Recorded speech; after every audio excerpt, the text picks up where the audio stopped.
વિનંતી, સ્વચ્છતા માટે ફળ ના બગાડો, સ્વચ્છતા માટે ફળ ના બગાડો, ગંદકી કરી જીવન ના બગાડો, ગંદકી કરી જીવન ના બગાડો.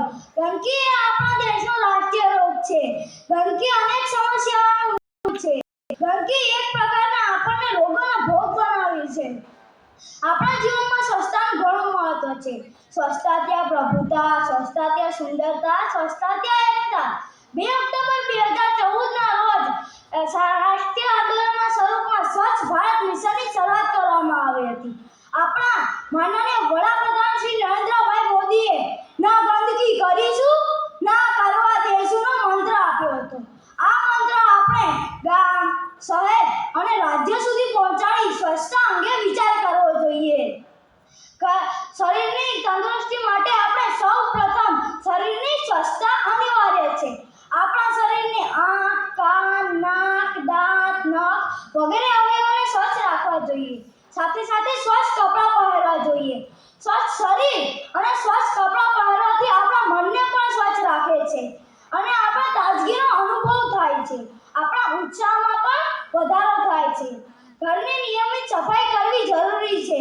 ઘરની સાથે સાથે મહોલ્લાની પણ સફાઈ કરવી જરૂરી છે. ઘરમાં વસાવેલું રાજચતુર્યની સફાઈ ન થવાથી તે પોતાની શોભા ગુમાવે છે. ઘણા લોકો ઘરની પાસે જ કચરો ફેંકી દે છે, જાહેરમાં થૂંકે છે. ઘણા લોકો ગામડામાં ઘરની પાસે જ પશુઓ બાંધવામાં આવે છે, તેથી બીમારીને આમંત્રિત થાય છે. ઘણા લોકો સફાઈ અભિયાન ચલાવે છે. આપણા ગાંધી બાપુ પણ સફાઈના આગ્રહી હતા. આપણી સારી ટેવો આપણું સારું સ્વાસ્થ્ય બક્ષે છે.